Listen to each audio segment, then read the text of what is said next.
que significa quando um cometa parece respirar? 3i.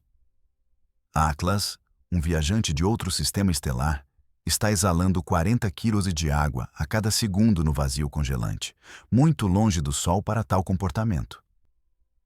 Os astrônomos sussurram. Está agindo como se estivesse vivo. Mas a história deste cometa não termina aí.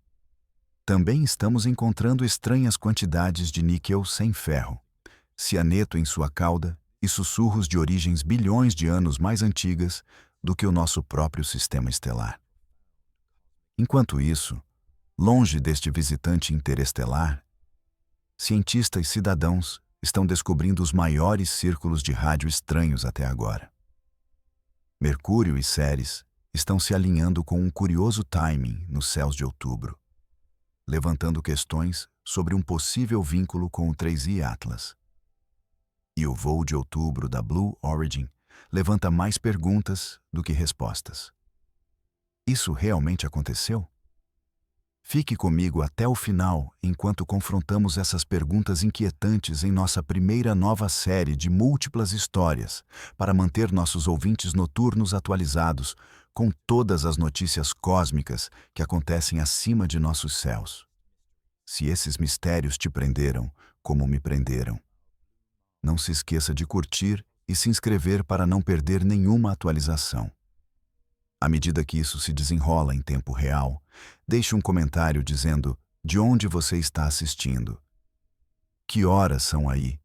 E se você acredita que estamos recebendo toda a verdade sobre essas descobertas que mudam o mundo. E se você quiser ajudar esta comunidade a crescer, compartilhe este vídeo no X, Facebook, Reddit ou até mesmo em seus grupos de conversa. Você é a razão pela qual podemos continuar perseguindo histórias como esta. Então, obrigado por nos apoiar. Nossa jornada começa com o que alguns estão chamando de um sinal impossível. Imagine isto. Você está flutuando no silêncio frio do espaço, mais de 3 vezes mais longe do Sol do que a Terra. Aqui fora, a luz do Sol é mal um sussurro. O gelo permanece congelado e os cometas entram em hibernação. Tudo dorme, e então você vê um cometa absolutamente jorrando água no vazio, despejando 40 quilos da substância no espaço a cada segundo. Não é um filete, é uma inundação. A água está escorrendo de uma rocha congelada, onde a água não deveria fluir de jeito nenhum. Este é o 3i Atlas, um cometa interestelar que chegou ao nosso sistema solar de algum outro lugar, trazendo regras do quintal de outra estrela. E essas regras, elas não coincidem com as nossas. A primeira pista veio do Swift, um telescópio espacial projetado para caçar explosões de raios gama. Swift virou seus olhos ultravioletas para 3i Atlas no início de 2025 e avistou algo impossível. Um halo de moléculas de hidroxila cercando o cometa. Hidroxila, ou O, é o que você obtém quando a luz do Sol despedaça as moléculas de água. É como o eco da água gritando enquanto morre. Quando você vê O, sabe que a água estava ali e Swift viu muito dela. Os números são impressionantes. A uma distância de 3,51 unidades astronômicas do Sol, 3i Atlas estava liberando 1,351027 moléculas de água a cada segundo. Isso é 40 kg por segundo, a cada segundo. Para contextualizar, isso é como despejar a quantidade de água de um carro pequeno no espaço a cada minuto, a uma distância onde nossos próprios cometas mal sussurram. Os cometas do nosso sistema solar não fazem isso, não aqui fora. Tão longe do Sol, eles estão frios, dormentes, praticamente mortos. O gelo de água precisa de calor para sublimar, para passar diretamente de sólido para gás sem derreter no meio. E simplesmente não há energia solar suficiente tão longe para impulsionar esse tipo de atividade. Nossos cometas esperam até estarem muito mais próximos do Sol antes de acordarem e começarem a liberar gás e poeira no espaço. 3i e Atlas não recebeu esse aviso. Você pode se lembrar de ou Muamua, o primeiro visitante interestelar confirmado. Aquela coisa estava seca como um osso. Sem água, sem desgasificação. Apenas uma rocha rolando rapidamente pelo nosso bairro. Silencioso. Então veio 2I Borisov, o segundo cometa interestelar. Borisov estava ativo, claro, mas se comportou exatamente como nossos cometas. Seguiu o roteiro. Foi previsível. Foi entediante da melhor maneira possível. 3I Atlas não é nenhuma dessas coisas. Está vivo de uma maneira que não deveria ser possível. Está gritando água no espaço onde o silêncio deveria reinar. E a pergunta que paira sobre cada astrônomo que apontou um telescópio para essa coisa é simples. Como? Que mecanismo poderia possivelmente impulsionar isso? Há algum gelo exótico que não conhecemos? Algo que sublima a temperaturas que pensávamos serem muito frias? O interior do cometa ainda está quente desde seu nascimento há bilhões de anos. Está girando de uma maneira estranha que concentra a luz solar em reservatórios ocultos de materiais voláteis? Ou há alguma química acontecendo dentro daquela rocha que simplesmente nunca encontramos antes? A água é apenas o começo. 3I Atlas também está vazando outras coisas. Cianeto, níquel e dióxido de carbono em concentrações que não fazem sentido. Cada nova observação adiciona mais uma camada ao mistério. Cada linha espectral que aparece nos dados é mais um ponto de interrogação. Isso não é apenas um cometa se comportando de maneira estranha. Este é um cometa que parece estar operando sob um conjunto completamente diferente de regras físicas. Regras escritas em outro sistema estelar, sob condições diferentes, com química diferente.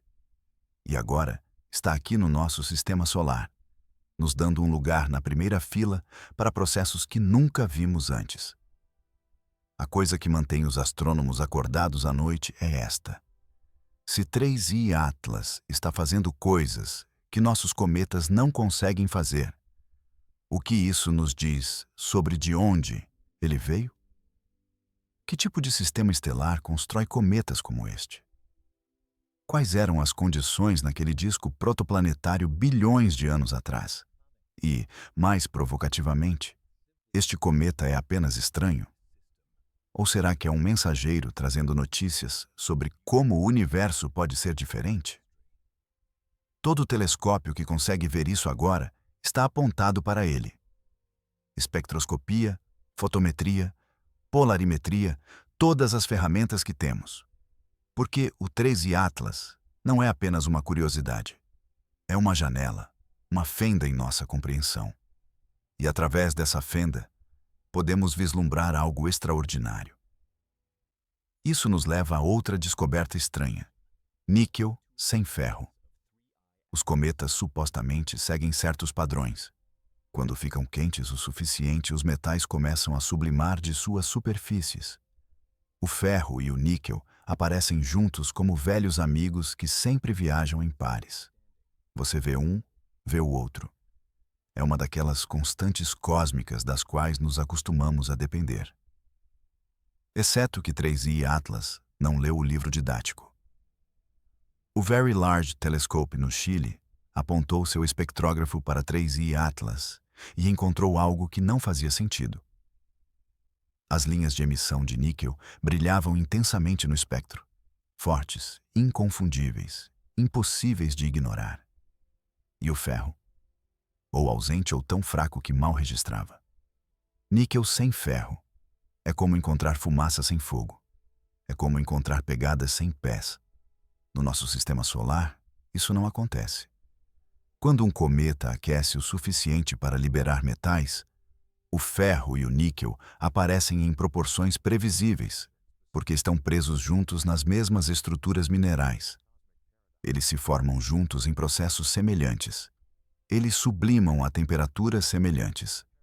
Eles estão quimicamente ligados de maneiras que os mantêm emparelhados. Mas o 3I Atlas aparentemente se formou em algum lugar que segue regras diferentes.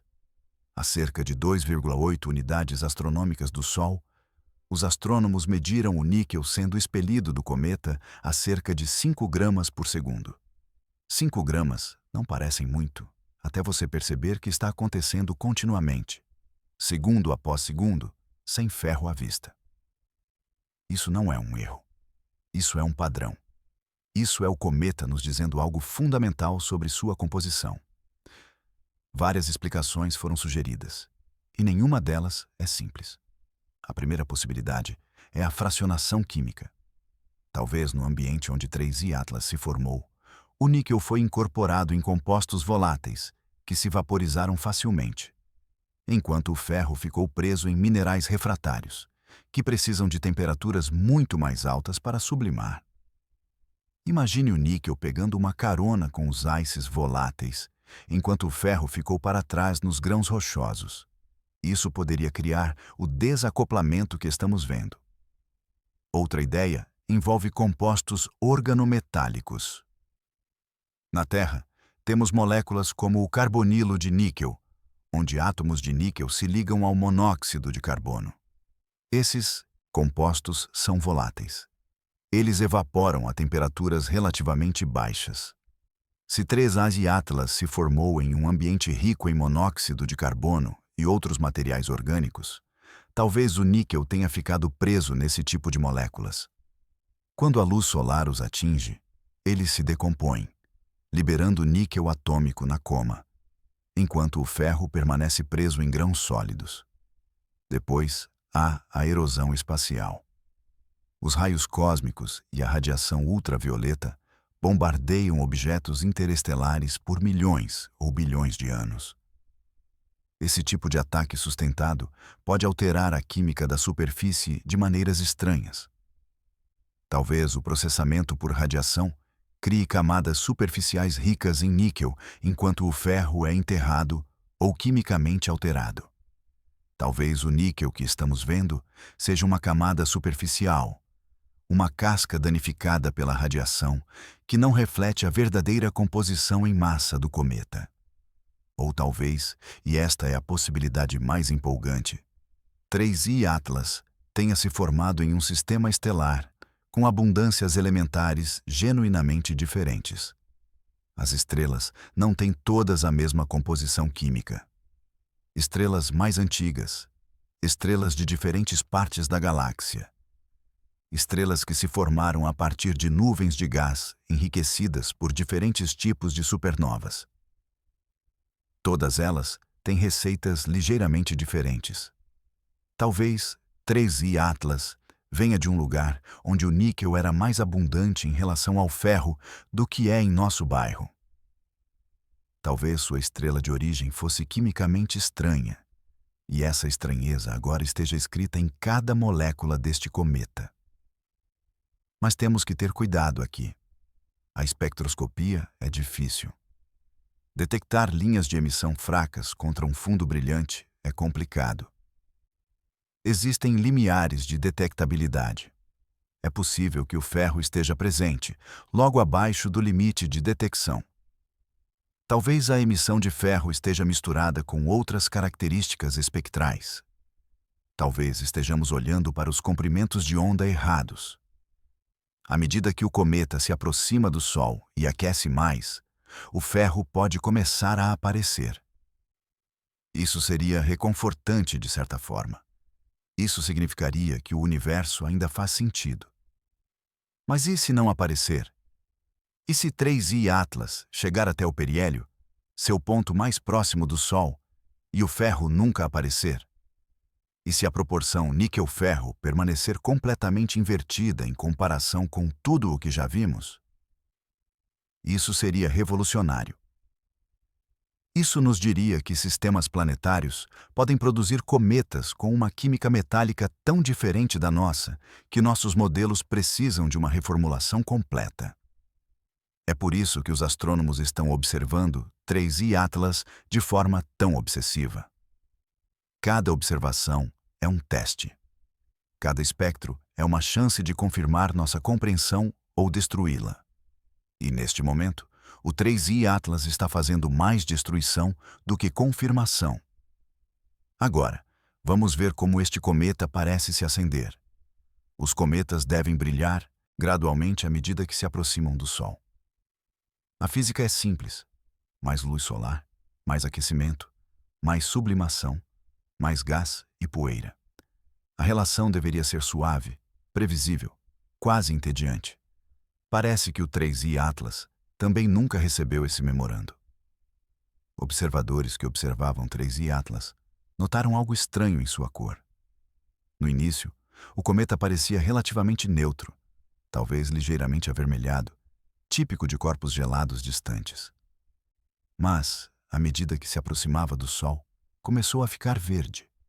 Não uma mudança sutil, mas um verde vívido e sinistro que se tornou inconfundível nas fotografias. Esse verde vem de duas fontes: moléculas de cianeto e níquel atômico. Ambos emitem fortemente na parte verde do espectro. E ambos começaram a aumentar dramaticamente à medida que o cometa esquentava. O aumento de brilho não foi linear, não foi suave. Era superlinear, o que significa que as linhas de emissão estavam se intensificando mais rápido do que a simples geometria preveria. Quando você reduz pela metade a distância até o Sol, recebe 4 vezes mais luz solar por metro quadrado. Essa é a lei do inverso do quadrado. Física básica. Mas as emissões do 3I Atlas estavam subindo ainda mais rápido do que isso. Algo estava sendo desbloqueado. Algum novo processo estava se ativando. Os astrônomos chamam isso de comportamento de ativação. Imagine um limiar de temperatura. Abaixo desse limiar, um determinado gelo permanece sólido, trancado, dormente. Então o cometa cruza esse limiar e, de repente, aquele gelo começa a sublimar. A produção de gás salta. Novas linhas de emissão aparecem no espectro. É como apertar um botão. Um momento o processo está desligado. No momento seguinte está ligado. E uma vez que está ligado, pode se descontrolar se houver material suficiente para alimentá-lo. 3I. Atlas parece ter múltiplos interruptores. A água se ativou primeiro, a 3,5 unidades astronômicas, o que já é incomum. Depois vieram o cianeto e o níquel, brilhando em verde enquanto o cometa esquentava ainda mais. Cada emissão sugere um reservatório volátil diferente sendo explorado. Um ambiente químico diferente atingindo seu limiar de ativação. Um modelo que pode explicar isso envolve grãos de gelo estendidos na coma. Em vez de toda a atividade ocorrer na superfície do núcleo, imagine pequenos grãos de gelo sendo levantados do núcleo pelo gás que escapa. Esses grãos flutuam para longe do cometa, ainda frios, ainda congelados. Mas, à medida que flutuam, são expostos a cada vez mais luz solar. Eventualmente, cada grão atinge seu próprio limiar pessoal e começa a sublimar. Isso cria uma fonte distribuída de gás, não apenas do núcleo, mas de uma nuvem de grãos gelados ao seu redor. Isso poderia explicar o aumento superlinear do brilho e o aparecimento repentino de novas linhas de emissão. Outra possibilidade é a fraturação térmica. Os cometas são bolas de neve sujas, misturas de gelo e rocha. Quando uma parte aquece e se expande enquanto outra parte permanece fria e contraída, tensões se acumulam. Eventualmente, algo racha. Quando o gelo se quebra, ele pode expor material fresco que estava anteriormente isolado. De repente, você tem uma nova área de superfície sublimando, novos materiais voláteis escapando. O cometa sofre uma erupção. 3I Atlas pode estar se abrindo enquanto aquece, revelando camada após camada de química congelada. Depois, há os gelados exóticos. O gelo de água sublima a uma temperatura. O gelo de monóxido de carbono sublima a uma temperatura muito mais baixa. O dióxido de carbono está em algum lugar entre os dois. Se 3I Atlas forem camadas como uma cebola, com diferentes gelos em diferentes profundidades ou em diferentes regiões, então, à medida que aquece, você veria uma sequência de ativações. Primeiro, os materiais supervoláteis, depois os materiais voláteis normais e finalmente as coisas realmente teimosas, cada camada se descascando como capítulos de um livro. Isso não é totalmente estranho para nós. Já vimos cometas em nosso sistema solar fazerem coisas estranhas. Alguns cometas têm erupções repentinas, brilhando por fatores de 10 ou mais durante a noite. Alguns cometas se despedaçam à medida que se aproximam do Sol, com o estresse térmico superando sua integridade estrutural. Alguns cometas permanecem dormentes até muito perto do periélio e então explodem em atividade. Mas 3I Atlas está fazendo isso em um cronograma que não corresponde à nossa experiência. Está ativo a distâncias onde deveria estar adormecido. Está ligando de maneiras que parecem quase deliberadas, e a tensão está aumentando. À medida que o 3I Atlas continua sua jornada para dentro, mais interruptores vão ser acionados. Veremos novas linhas de emissão aparecerem, novas moléculas que não esperávamos. A atividade vai estabilizar ou vai continuar acelerando. Toda semana traz novos dados, novas surpresas. Este não é um cometa estável e previsível. Este é um drama que se desenrola em tempo real.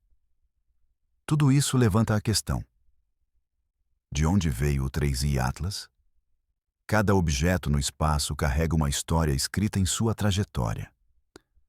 Para onde está indo conta onde esteve, e a trajetória do 3I Atlas está contando uma história que abrange bilhões de anos e milhares de anos-luz. A órbita é hiperbólica. Esse é o termo técnico para uma curva aberta, um caminho que não se fecha. 3I Atlas veio do espaço interestelar, passou ao redor do Sol e partirá novamente, nunca mais voltando. Sua excentricidade é maior que 1, o que significa que este cometa está desatado, é um agente livre, um errante, está apenas de passagem. Os astrônomos rastrearam seu caminho para trás, usando imagens de pré-descoberta. Precovery é quando você procura em dados de pesquisas antigas, por imagens de um objeto antes que alguém soubesse que ele era interessante. Acontece que o 3I Atlas havia sido fotografado várias vezes por levantamentos automatizados, algumas imagens datando de quando o cometa estava a 6,4 unidades astronômicas de distância, ainda se aproximando, ainda frio e distante. Ao juntar essas observações, os astrônomos reconstruíram sua trajetória com precisão crescente. E essa trajetória aponta para fora, de volta para a galáxia. Mas não em qualquer lugar. A modelagem orbital, combinada com dados do telescópio espacial Gaia, que mapeou as posições e movimentos de bilhões de estrelas, permite que os astrônomos façam suposições fundamentadas sobre onde 3I Atlas pode ter se originado. A resposta é surpreendente. A galáxia tem estrutura. As estrelas não estão distribuídas aleatoriamente. A maioria das estrelas, incluindo o nosso Sol, vive no disco fino, um plano relativamente plano de estrelas mais jovens e ricas em metais que orbitam o centro galáctico. Mas também há um disco espesso, uma população de estrelas mais antigas, que orbitam em trajetórias mais inclinadas e excêntricas. Essas estrelas do disco espesso estão verticalmente inchadas, espalhadas mais acima e abaixo do plano galáctico. E são quimicamente diferentes. Eles são mais velhos, formados mais cedo na história da galáxia, quando havia menos elementos pesados por perto. Eles têm menor metalicidade. A trajetória do 3I Atlas sugere que ele pode ter vindo do disco espesso. Se isso for verdade, se este cometa se formou naquela população antiga, então ele pode ser mais velho do que o nosso sistema solar. Nosso sistema solar tem 4,6 bilhões de anos. As estrelas do disco espesso podem ter 7 bilhões de anos ou mais. Isso significa que 3I Atlas pode estar carregando gelo e rocha de uma época antes mesmo de o Sol existir. Pense no que isso significa quimicamente. A nuvem de gás que colapsou para formar uma estrela de disco espesso há 7 bilhões de anos tinha menos elementos pesados do que a nuvem que formou nosso Sol. As explosões de supernova enriqueceram a galáxia ao longo do tempo, semeando-a com elementos mais pesados que o hélio. As primeiras gerações de estrelas tinham quase puro hidrogênio e hélio. Gerações posteriores, como a nossa estrela, têm alguns por cento de elementos pesados misturados. As estrelas no disco espesso são intermediárias. Eles têm alguns elementos pesados, mas menos do que nós. Se 3I Atlas se formou nesse ambiente, sua composição refletiria essa menor metalicidade. Haveria menos ferro, menos magnésio, menos silício, todos os elementos rochosos que constroem planetas. Mas ainda haveria muitos materiais voláteis, como carbono, nitrogênio e oxigênio presos em gelos e moléculas. Talvez seja por isso que estamos vendo uma proporção tão alta de dióxido de carbono para a água. Talvez seja por isso que as proporções de metais parecem estranhas. Talvez este cometa seja um fóssil químico de uma época em que a galáxia era mais jovem e a tabela periódica estava mais vazia. Claro, não podemos ter certeza. Rastrear um objeto através de bilhões de anos de movimento galáctico é difícil. Perturbações gravitacionais de estrelas que passam, interações com os braços espirais da galáxia, tudo isso confunde a trilha. Mas o fato de ser até plausível que 3I Atlas seja mais velho do que nosso sistema solar é extraordinário.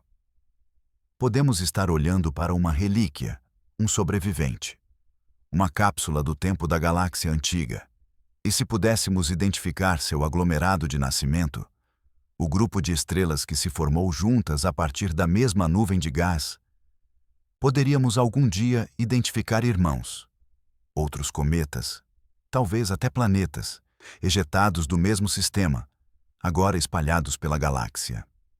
3I Atlas pode ser uma letra em uma mensagem escrita ao longo de milhares de anos-luz, e estamos apenas começando a aprender como lê-la. Então, o que exatamente está acompanhando este cometa? Os cometas não são apenas gelo e rocha. Eles são navios cargueiros transportando o inventário molecular do ambiente em que nasceram. E 3I Atlas está transportando uma carga muito estranha. Já falamos sobre a água. 40 kg por segundo fluindo para o espaço em distâncias onde não deveria fluir de jeito nenhum.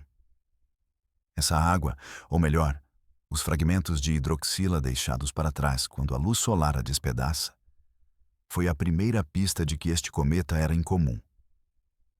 Mas a água é apenas o começo da história. O dióxido de carbono é o verdadeiro choque. Observações sugerem que 3I Atlas tem uma proporção extraordinariamente alta de dióxido de carbono para a água. Nos cometas do nosso sistema solar, a água geralmente domina. É o principal volátil, o principal motor de atividade. O dióxido de carbono está lá, claro, mas como um jogador de apoio. 3I Atlas inverte esse roteiro. Algumas medições sugerem que 95% das emissões voláteis são dióxido de carbono, com a água como componente minoritário. Isso está errado. Isso está invertido. Isso não tem nada a ver com o que vemos em casa. Por que um cometa seria tão rico em dióxido de carbono? Uma possibilidade é a temperatura de formação. O gelo de dióxido de carbono se condensa a temperaturas mais altas do que o gelo de água. Se 3I Atlas se formou em uma região mais quente de seu disco protoplanetário, mais perto de sua estrela-mãe, ele pode ter incorporado preferencialmente dióxido de carbono enquanto perdia parte de sua água. Ou talvez o campo de radiação da estrela progenitora fosse diferente, processando os gelos de maneiras que nosso Sol não faz.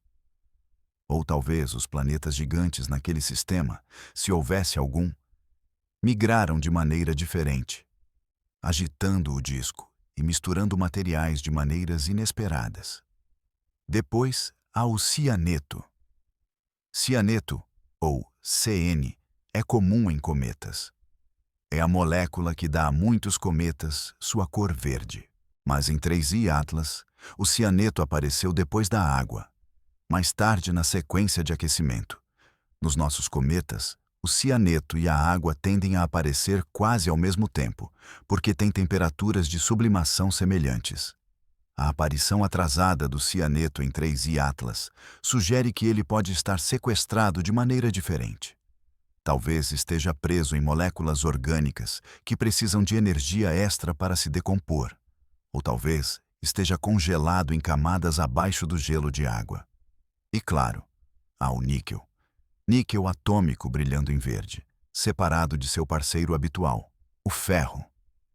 Já exploramos esse mistério, mas vale a pena enfatizá-lo novamente. Cada elemento, cada molécula que detectamos é uma pista. Materiais voláteis nos dizem sobre a temperatura e a pressão durante a formação. Os materiais refratários nos dizem sobre as sequências de condensação e o processamento térmico. A proporção de gás para poeira nos diz sobre a estrutura do cometa e quão facilmente ele se desintegra. Agora, vamos falar sobre o elefante na sala: a hipótese da panspermia. Esta é a ideia de que a vida, ou pelo menos os blocos de construção da vida, podem se espalhar pelo espaço em cometas e asteroides. 3I Atlas tem água. Tem materiais orgânicos, tem cianeto, que é um precursor-chave na química prebiótica.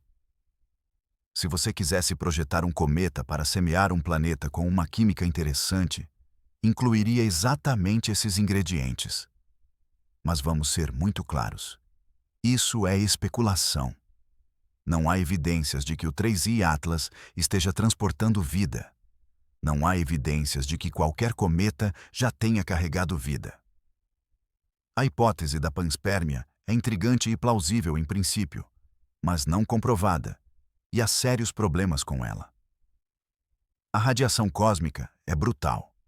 Ao longo de milhões de anos no espaço interestelar, partículas de alta energia destroem moléculas complexas. A luz ultravioleta das estrelas faz o mesmo. O DNA, as proteínas, até mesmo aminoácidos simples, podem ser destruídos. Para que a vida sobreviva a uma jornada interestelar, precisaria estar enterrada profundamente dentro do cometa, protegida por metros de gelo e rocha. Mas moléculas complexas podem sobreviver, não seres vivos, mas fósseis químicos. Moléculas que foram sintetizadas no sistema parental do cometa, talvez na atmosfera de um planeta ou em sua superfície, e depois foram incorporadas ao cometa. Essas moléculas poderiam sobreviver à jornada se forem estáveis o suficiente e bem protegidas.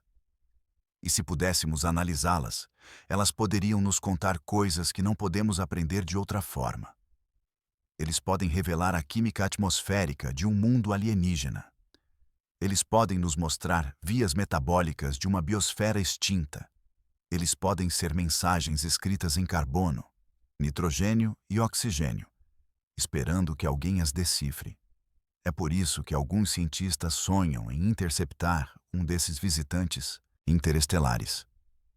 Não apenas observá-lo da Terra, mas enviar uma espaçonave para igualar sua velocidade, pousar nele, perfurá-lo, coletar amostras e analisá-las. Os desafios tecnológicos são imensos. Objetos interestelares se movem rapidamente, a dezenas de quilômetros por segundo. Capturar um deles exigiria uma espaçonave já em posição ou capaz de uma aceleração extraordinária. Mas o retorno científico seria incalculável. Uma amostra de outro sistema estelar, química de outro canto da galáxia, respostas a perguntas que mal aprendemos a fazer. 3I. E Atlas já está a bilhões de quilômetros do sistema solar interno. Desta vez não conseguimos pegá-lo, mas ele está nos mostrando o que é possível. Está nos mostrando o que há por aí. E está nos deixando com vontade de mais. Às vezes, As descobertas mais importantes acontecem porque alguém estava olhando para os dados da maneira certa. Não com algoritmos, não com aprendizado de máquina, mas com olhos humanos e intuição humana. E às vezes essa pessoa não é um astrônomo profissional. Deixe-me falar sobre os círculos de rádio estranhos, ORCs. Se você não ouviu falar deles, você não está sozinho. Eles foram descobertos apenas em 2019, o que em termos de astronomia os torna praticamente novos. Os ORCs são vastas estruturas circulares visíveis apenas em comprimentos de onda de rádio. Você não pode vê-los na luz óptica. Você não pode vê-los em infravermelho. Aponte um radiotelescópio para o lugar certo do céu, e lá estão elas. Anéis perfeitos de emissão de rádio, às vezes com centenas de milhares de anos-luz de diâmetro, flutuando no espaço como anéis de fumaça cósmica. Ninguém sabe o que são. A teoria principal envolve ventos galácticos ou ondas de choque de buracos negros supermassivos. Mas, honestamente, ainda estamos tentando descobrir. Eles são genuinamente misteriosos, e encontrá-los é difícil porque são fracos e se misturam com o fundo de rádio. Os algoritmos de detecção automatizada tendem a perdê-los porque são treinados para encontrar fontes pontuais ou objetos compactos, não anéis grandes e difusos. Entre no Radio Galaxy Zoo at Home, ou RA at Home. Este é um projeto de ciência cidadã onde voluntários inspecionam visualmente mapas de contínuo de rádio, procurando por coisas que não se encaixam. Eles não estão procurando nada específico, estão procurando o estranho. E em março de 2025, um voluntário sinalizou algo extraordinário. O objeto está catalogado como Rajonenswin 346.95 Nome chamativo, mas o que realmente importa é muito mais interessante. Um par de anéis de rádio intersecantes, círculos gêmeos se sobrepondo no céu, criando um padrão de 8. É o ORC mais distante e mais poderoso descoberto até agora. E foi encontrado não por um algoritmo, não por uma pesquisa profissional, mas por alguém que se voluntariou para olhar os dados. A descoberta foi feita usando mapas de continuidade de baixa frequência do LOFAR, a Low Frequency Array, uma rede de radiotelescópios espalhada pela Europa. LOFAR gera enormes quantidades de dados, muito para que os astrônomos profissionais possam examinar manualmente. Os pipelines automatizados processam a maior parte, sinalizando objetos candidatos com base em brilho, forma e outros parâmetros. Mas esses pipelines têm filtros, eles têm limites. Eles são projetados para capturar o esperado, não o inesperado. É aqui que o reconhecimento de padrões humano se torna inestimável. Nossos cérebros são incríveis em identificar coisas que não pertencem, em ver estrutura no ruído, em sinalizar algo como interessante mesmo quando não conseguimos articular o porquê. O voluntário que encontrou Raj 346.9 não precisava saber a física dos orcs. Eles só precisavam olhar para a imagem e pensar: isso é estranho. E eles estavam certos. Mas não é apenas aquele objeto. Array at Home sinalizou múltiplas anomalias. Outro voluntário encontrou uma galáxia de rádio gigante com uma estrutura de anel peculiar ao seu redor. Outro encontrou um anel no final de um jato, uma característica que os modelos teóricos não previam. Estes são objetos que teriam se perdido na enxurrada de dados se os humanos não estivessem procurando. Há uma lição aqui que vai além da astronomia de rádio. Estamos entrando em uma era de dilúvio de dados. O Observatório Vera Rubin, quando entrar em operação, gerará 15 terabytes de dados todas as noites. 15 terabytes todas as noites durante 10 anos. Nenhuma equipe humana pode olhar para tudo isso. Nenhum conjunto de algoritmos pode detectar todas as anomalias. Precisamos de ambos. Precisamos de máquinas para lidar com o processamento em massa e de humanos para capturar os casos estranhos que não se encaixam em nenhum modelo existente. Agora, vamos conectar isso de volta ao 3i Atlas. Um cientista cidadão poderia ter sinalizado suas anomalias mais cedo? Alguém que estivesse analisando os dados espectrais poderia ter notado a assinatura de níquel sem ferro antes dos astrônomos profissionais? Alguém que estivesse monitorando a atividade de cometas poderia ter dito: espere, por que essa coisa está ativa tão longe do Sol? Talvez, talvez não. Mas o ponto é que anomalias como a 3i Atlas se beneficiam de ter o maior número possível de olhos nos dados. Os astrônomos profissionais têm expertise, têm treinamento, têm contexto, mas também têm expectativas. Tem modelos que estão tentando confirmar e tem tempo limitado. Amadores e cientistas cidadãos vêm com olhos novos. Eles não estão restritos ao que se supõe que aconteça. Eles são livres para ver o que realmente está acontecendo.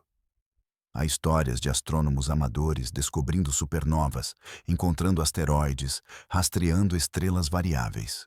O astrônomo amador japonês Kaoru Ikeya descobriu múltiplos cometas e uma supernova.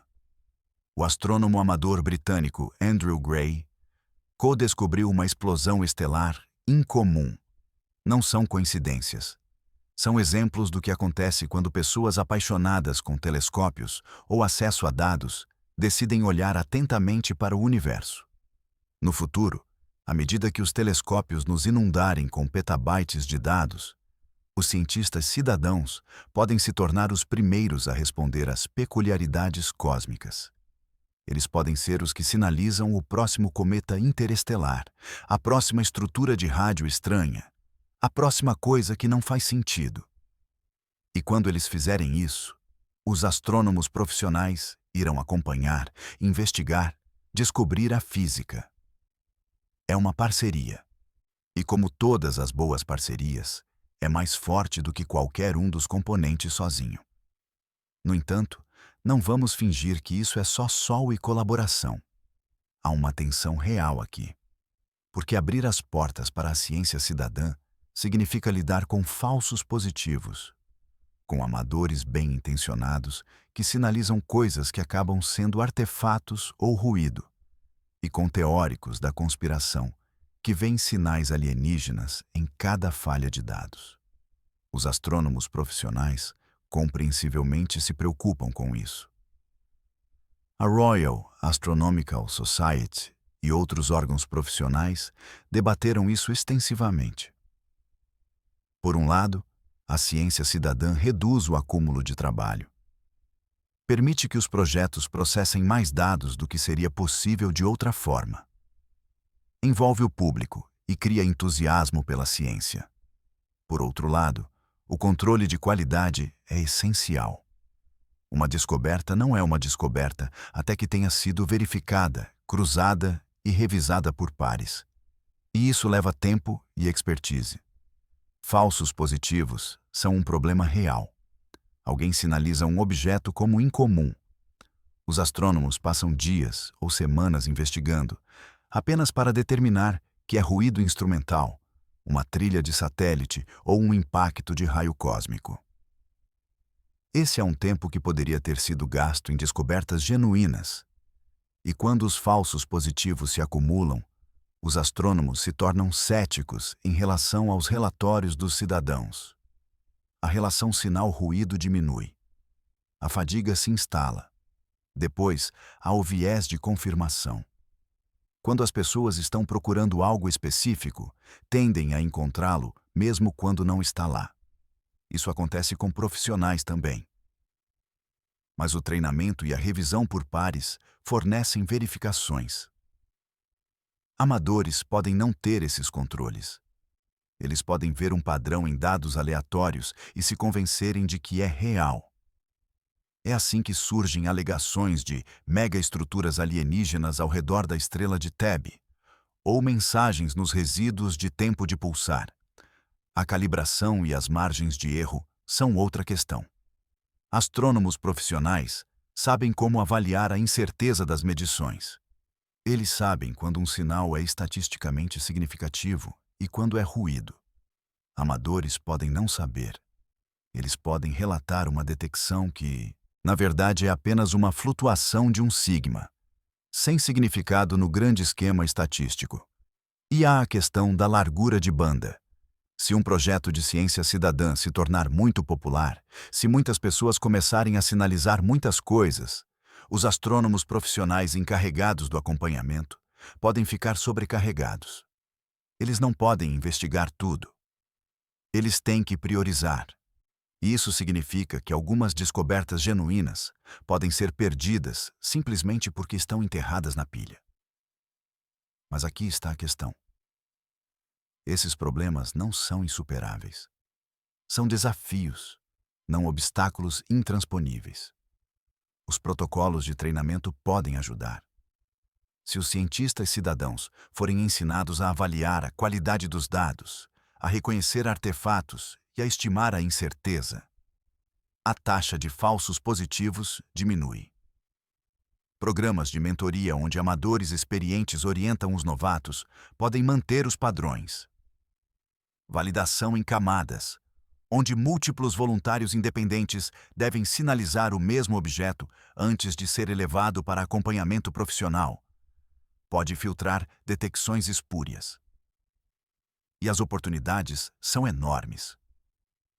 A caça a anomalias, por meio de crowdsourcing, significa que você pode pesquisar conjuntos de dados maiores, de forma mais minuciosa. A verificação cruzada por muitos olhos independentes reduz a chance de que uma verdadeira anomalia seja perdida porque uma pessoa estava tendo um dia ruim. Perspectivas diversas significam que pessoas de diferentes origens podem notar padrões que os especialistas não percebem. Vamos voltar ao 3i Atlas. Um astrônomo amador poderia ter sinalizado sua anomalia de níquel cedo. Os dados espectrais são públicos. Qualquer pessoa com o software adequado pode baixá-lo e olhar. Mas a espectroscopia é difícil. Requer entender identificações de linhas, calibrações de comprimento de onda, avaliações de relação sinal-ruído. Não é algo que se possa fazer de forma casual. Mas talvez, com treinamento, com orientação, com uma comunidade de pessoas trabalhando juntas, alguém poderia ter notado a estranheza antes que ela chegasse às manchetes. O mesmo se aplica à taxa de produção de água. As curvas de luz dos cometas, medições de brilho ao longo do tempo, são frequentemente contribuídas por astrônomos amadores. Se esses amadores tivessem analisado dados ultravioleta do Swift, e se tivessem sido treinados para reconhecer padrões de atividade incomuns, eles poderiam ter sinalizado o brilho superlinear do 3i Atlas. Eles poderiam ter dito: isso não parece um cometa normal, antes que as pesquisas profissionais confirmassem. Descobertas anteriores lideradas por cidadãos provam que isso funciona. O método de trânsito de exoplanetas, onde você detecta planetas observando pequenas quedas no brilho de uma estrela quando o planeta passa na frente dela, foi avançado por cientistas cidadãos que analisam os dados do Kepler. Projetos como Planet Hunters descobriram múltiplos exoplanetas confirmados.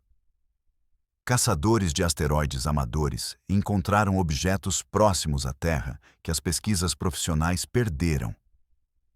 Os caçadores de novas amadores regularmente superam os profissionais na descoberta de explosões estelares, porque eles estão observando todas as noites com pequenos telescópios, enquanto os telescópios profissionais estão agendados com meses de antecedência.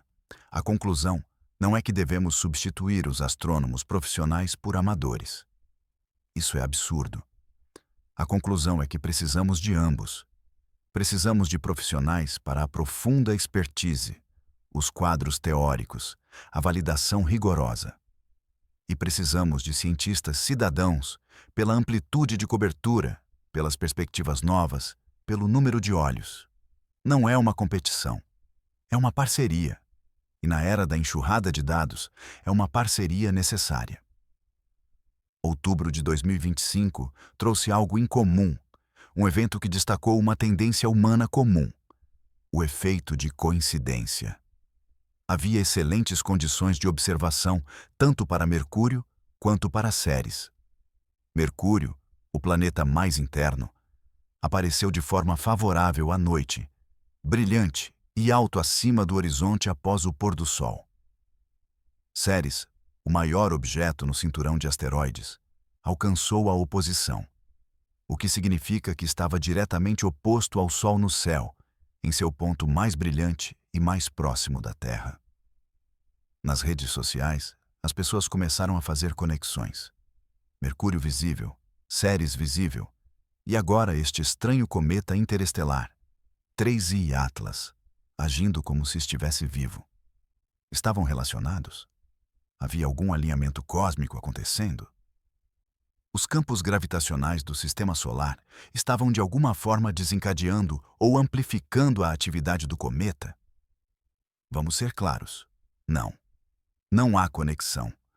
A órbita de Mercúrio não tem nada a ver com a exalação de um cometa interestelar. A posição de Ceres em relação à Terra não tem influência na química que acontece a bilhões de quilômetros de distância. Estes são eventos independentes, visíveis ao mesmo tempo por coincidência. Nada mais. Mas as pessoas adoram padrões. Estamos programados para encontrá-los. É uma característica de sobrevivência. Nossos ancestrais que perceberam que certas frutas causavam doenças e que certas pegadas de animais levavam a presas tinham mais chances de sobreviver do que aqueles que não notavam padrões. Portanto, nossos cérebros são hipersensíveis a padrões, às vezes a ponto de encontrá-los onde eles não existem. Isso é pareidolia em uma escala cósmica. Pareidolia é ver rostos nas nuvens, ouvir vozes no estático. É a detecção de padrões fora de controle. E isso acontece com eventos celestiais o tempo todo. Culturas antigas viam presságios nos alinhamentos planetários. Quando um cometa aparecia durante uma batalha, significava que os deuses estavam zangados. Quando os planetas se reuniam em uma parte do céu, isso sinalizava o nascimento ou a morte de reis. O ano de 1910 fornece uma analogia histórica perfeita. Esse é o ano em que o cometa Halley retornou, passando pelo sistema solar interno em sua órbita de 76 anos. E as pessoas estavam aterrorizadas. Os astrônomos haviam detectado cianogênio, um gás tóxico, na cauda do cometa. Os jornais publicaram manchetes sensacionais. A cauda venenosa do cometa passará pela Terra. As pessoas compraram máscaras de gás. Alguns selaram suas janelas. Houve até relatos de suicídios por pessoas convencidas de que o cometa as mataria. Claro, nada aconteceu. A cauda do cometa é incrivelmente difusa, basicamente um vácuo absoluto pelos padrões terrestres. A quantidade de cianogênio que realmente chegou à Terra foi insignificante, indetectável. O cometa não representava nenhuma ameaça. Mas a coincidência do aparecimento do cometa com outros eventos não relacionados, atividade solar, agitação política, terremotos, alimentou o pânico. As pessoas conectaram pontos que não se conectavam. Estamos vendo a mesma coisa agora com o 3I Atlas. O cometa é estranho, genuinamente incomum. Mercúrio e Ceres estão visíveis ao mesmo tempo. E de repente as pessoas estão construindo narrativas. Talvez o cometa esteja sendo despertado por alguma ressonância do sistema solar. Talvez sua trajetória esteja sendo sutilmente alterada por perturbações gravitacionais. Talvez tudo isso faça parte de um padrão maior que ainda não entendemos. Os astrônomos calcularam os números. A influência gravitacional de Mercúrio sobre um objeto no sistema solar externo é essencialmente zero. Mercúrio é minúsculo, apenas um pouco maior que a nossa Lua e está muito longe. Ceres é ainda menor e ainda menos influente. A força gravitacional combinada de todos os planetas do Sistema Solar não poderia alterar significativamente o comportamento do 3I Atlas nas distâncias em que o estamos observando. O cometa está fazendo o que está fazendo por causa de processos internos, radiação solar e sua própria composição, não por causa de onde Mercúrio está em sua órbita. Mas os fatos nem sempre importam quando as narrativas são envolventes. O cérebro humano anseia por histórias. Queremos que os eventos estejam conectados porque eventos desconectados parecem aleatórios, caóticos, sem sentido. Se a atividade do cometa estiver ligada às posições planetárias, então há ordem, há previsibilidade, há significado. Se não estão relacionadas, então vivemos em um universo onde coisas estranhas simplesmente acontecem às vezes. E isso é psicologicamente desconfortável. O viés de confirmação amplifica esse efeito. Uma vez que você começa a procurar conexões, você as encontra em todo lugar. Mercúrio também estava visível durante uma descoberta anterior de cometas. Ceres estava perto da oposição quando outro objeto em comum foi detectado. Não importa que Mercúrio seja visível várias vezes por ano e que Ceres alcance a oposição anualmente. Não importa que descobertas astronômicas incomuns aconteçam constantemente. O cérebro filtra as não coincidências e lembra apenas aquelas que se encaixam na narrativa. As redes sociais amplificam isso exponencialmente. Nos velhos tempos, se você tivesse uma teoria sobre alinhamentos planetários afetando cometas, poderia contar aos seus amigos, que provavelmente diriam que era um absurdo, e isso seria o fim da história. Agora você posta sua teoria online e instantaneamente encontra uma comunidade de pessoas que pensam da mesma forma. Você compartilha links, imagens, gráficos mostrando os alinhamentos. Alguém adiciona uma nova peça de evidência. Alguém mais compartilha isso ainda mais. Antes de muito tempo, você tem uma narrativa alternativa completa competindo com a explicação científica. A lição aqui não é que as pessoas são estúpidas ou ingênuas. A lição é que as coincidências são poderosas e nossos cérebros não estão bem calibrados para descartá-las. Estatisticamente, com milhares de eventos astronômicos acontecendo o tempo todo, alguns coincidirão puramente por acaso.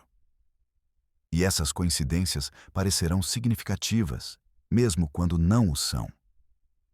Isso importa porque afeta a maneira como as pessoas interpretam anomalias como 3I Atlas. Se você está predisposto a ver conspirações cósmicas, a acreditar que os alinhamentos importam, então o comportamento estranho do cometa se torna evidência de algo maior.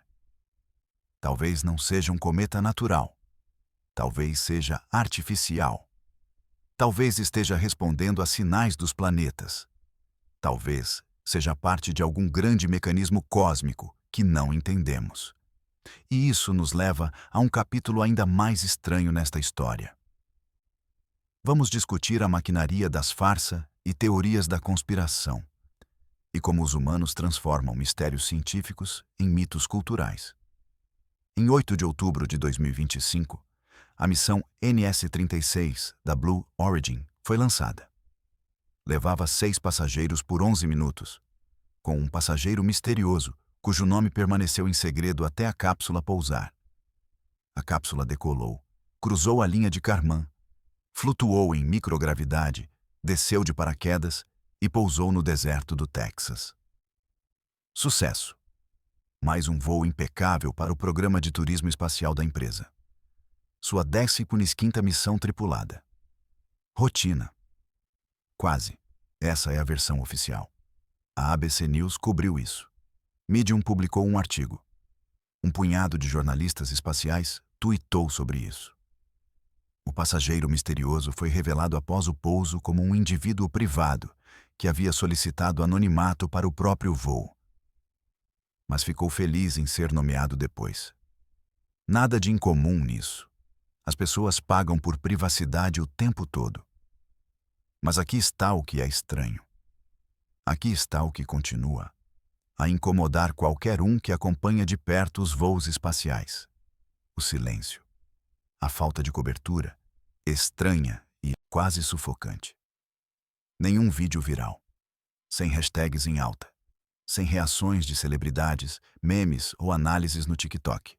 Um voo espacial. Uma tripulação comercial cruzando a borda do espaço. Algo que, há apenas alguns anos, teria sido manchete por dias. Mal registrou um sinal. Pense nisso por um momento. 6 seres humanos deixaram o planeta. Eles experimentaram a ingravidade, viram a curva da Terra contra o negro do espaço e retornaram em segurança. Isso é extraordinário. Isso deveria ser extraordinário. Mas a internet deu de ombros. As redes sociais seguiram em frente em poucas horas. A história desapareceu como fumaça. Por quê? Por que tão pouca documentação? A Blue Origin geralmente libera imagens da cabine. Belos clipes de passageiros flutuando, rindo, pressionando os rostos contra as janelas. Onde estavam essas imagens? Por que não foram espalhadas por todos os sites de notícias? Por que a revelação do passageiro misterioso não gerou curiosidade? Quem eram eles? Por que eles queriam anonimato? Estas são perguntas naturais, do tipo que geralmente alimentam dias de especulação e interesse. Em vez disso, nada. Silêncio total. É como se o voo tivesse acontecido em um vácuo, não apenas de espaço, mas de atenção pública. E esse vácuo, essa ausência, começa a parecer uma presença própria. O silêncio se torna mais alto do que qualquer anúncio poderia ser. Você começa a se perguntar. Você começa a fazer perguntas desconfortáveis. Este voo realmente aconteceu como descrito? Havia 6 passageiros, ou o manifesto era diferente? O passageiro misterioso era real, ou uma artimanha narrativa para explicar a falta de publicidade antes do voo? A cápsula realmente decolou no dia 8 de outubro? Ou as imagens eram de um voo anterior reembaladas com uma nova data? Esses são pensamentos paranoicos, raciocínio conspiratório, o tipo de lógica que vê sombras em todo lugar e não confia em nada. Mas às vezes, a ausência de evidências parece significativa. Quando algo deveria fazer barulho e não faz, você tem que perguntar por quê. Vamos contrastar isso com abril de 2025. Apenas 6 meses antes, a Blue Origin lançou outra missão New Shepard, e essa explodiu na consciência pública. Não por causa de uma falha, mas por causa de quem estava a bordo. Katy Perry, Gayle King, a primeira tripulação totalmente feminina. Passageiros de alto perfil com milhões de seguidores. O tipo de voo projetado para gerar manchetes, e ele gerou. Mas não as manchetes que a Blue Origin queria. Dentro de algumas horas após o término da transmissão ao vivo, as redes sociais explodiram com teorias da conspiração.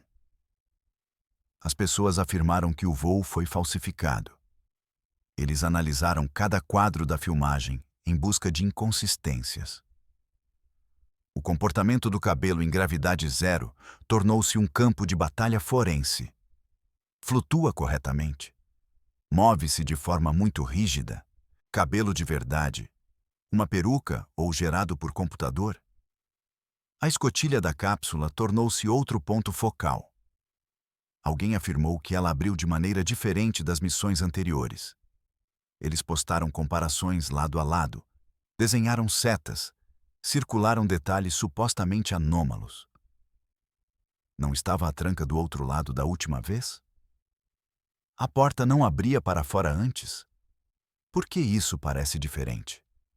Então vieram as coisas realmente loucas. Alegações de telas verdes, acusações de que os passageiros foram filmados em um estúdio com janelas falsas, mostrando imagens da Terra pré-gravadas. Acusações de que as mãos pareciam mãos de manequim, muito lisas, muito plásticas. Queixas sobre a ausência de marcas de queimaduras visíveis na cápsula após a reentrada. Cada pequeno detalhe se tornou uma prova de engano. Os jornalistas desmascararam as alegações de forma metódica. O cabelo se comporta de maneira estranha na microgravidade, porque não há gravidade puxando-o para baixo. Então ele responde a correntes de ar, eletricidade estática e movimentos aleatórios. O mecanismo da escotilha é idêntico em todos os voos. Os ângulos da câmera e a iluminação fazem parecer diferente. Reflexos nos visores distorcem a perspectiva. As marcas de queimadura nem sempre são visíveis, dependendo da cobertura de poeira do local de pouso e da resolução da câmera. Mas a desmistificação não parou as teorias. Seja como for, isso os alimentou. As pessoas que queriam acreditar que o voo era falso interpretaram a desmistificação como uma encoberta. Eles cavaram mais fundo, encontraram mais evidências, construíram modelos elaborados de como a farsa foi perpetrada. A conspiração tornou-se autossustentável. Agora temos 2 voos, 2 missões, o mesmo foguete, o mesmo perfil básico, com 6 meses de diferença. Uma gerou uma tempestade de atenção e dúvida. A outra mal fez barulho. E você tem que perguntar, qual é mais suspeito? Esses mistérios espaciais muitas vezes atuam como espelhos, refletindo nossas próprias crenças e desejos. O universo continua nos surpreendendo.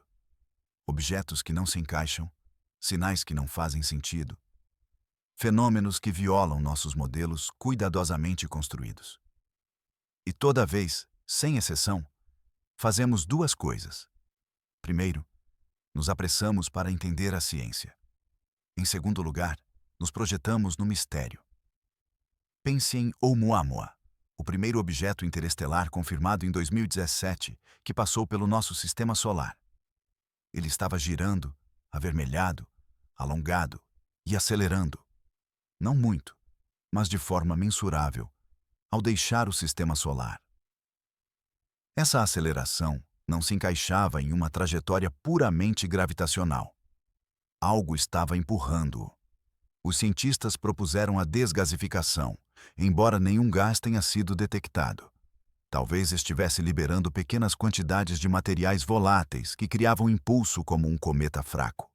Ou talvez fosse um iceberg de hidrogênio, H2 congelado, que sublimaria invisivelmente. Ou talvez fosse um fragmento de um planeta destruído, sua forma e rotação criando efeitos de pressão de radiação. Mas um subconjunto de pessoas, incluindo alguns cientistas, propôs outra coisa. E se Oumuamua fosse artificial?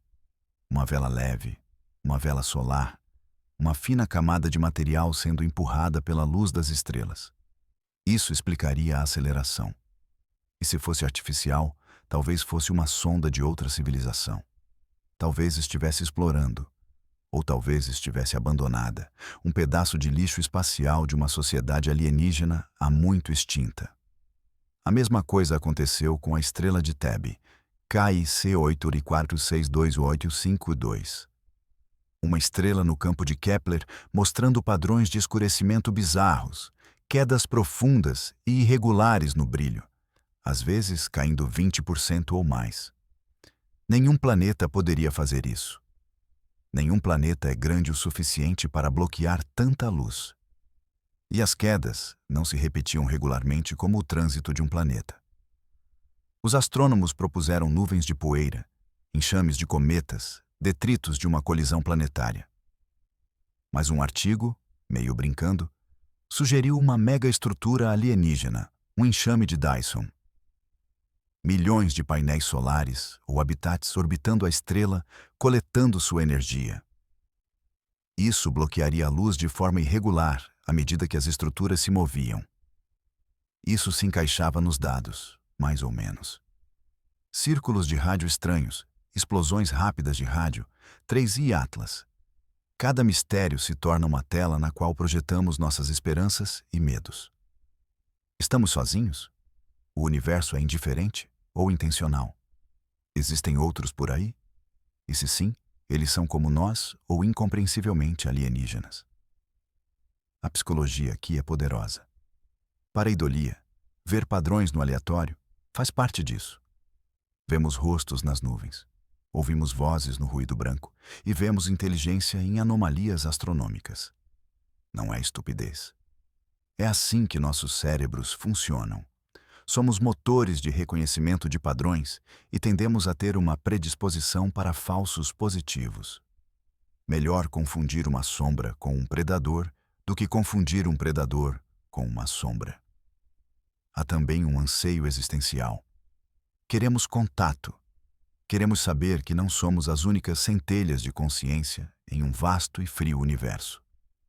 Cada anomalia é uma chance, uma possibilidade, uma porta que pode se abrir para algo extraordinário. E assim, empurramos essas portas. E fazemos isso com força. 3AI Atlas é um espelho. Em seu coma verde brilhante, vemos refletida nossa própria curiosidade, nossa fome de significado, nossa esperança de que o universo seja mais estranho e maravilhoso do que imaginamos. E talvez seja. Talvez um dia encontremos algo genuinamente inexplicável, algo que nos force a reescrever a física ou aceitar que não estamos sozinhos. Mas esse dia ainda não chegou. Por enquanto, temos um cometa. Um cometa estranho, um cometa fascinante. Mas ainda, provavelmente apenas um cometa. E isso é suficiente, porque até os mistérios naturais são extraordinários. Vamos considerar a galáxia como um arquivo de sistemas alienígenas. Imagine a galáxia como uma biblioteca, não uma biblioteca de livros, mas de objetos.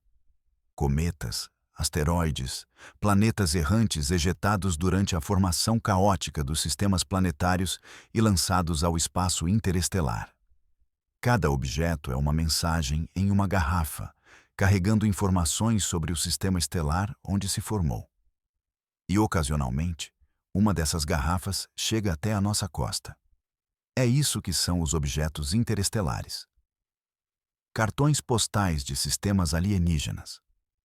Não alienígenas no sentido de inteligência extraterrestre, mas alienígenas no sentido de estrangeiros, diferentes, formados em condições distintas das do nosso sistema solar. Cada um que detectamos é um ponto de dados, uma amostra única. E com amostras suficientes, começamos a entender a diversidade das químicas dos sistemas planetários. Os cometas do nosso sistema solar são relativamente uniformes.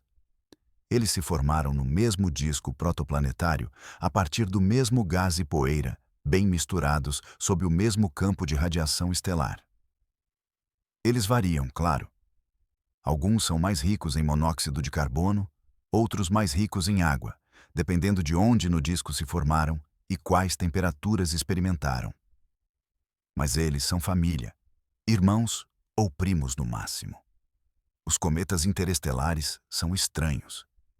Eles se formaram em outros lugares, sob estrelas diferentes, em discos com composições diferentes, temperaturas diferentes, ambientes dinâmicos diferentes. E até agora, todos os que vimos foram diferentes. Oumuamua. Seco, sem liberação de gases, com forma estranha, acelerando misteriosamente. Não parecia com nossos cometas. Não se comportava como nossos cometas. Se era um cometa, era um tipo que nunca havíamos encontrado. 2I Borisov. Rico em monóxido de carbono. Comportamento de cometa bastante típico, mas com uma proporção de gás para poeira que sugere um ambiente de formação mais frio do que a maioria dos nossos cometas. Parecia familiar, mas sutilmente diferente, como um dialeto de uma língua que você fala. 3I Atlas.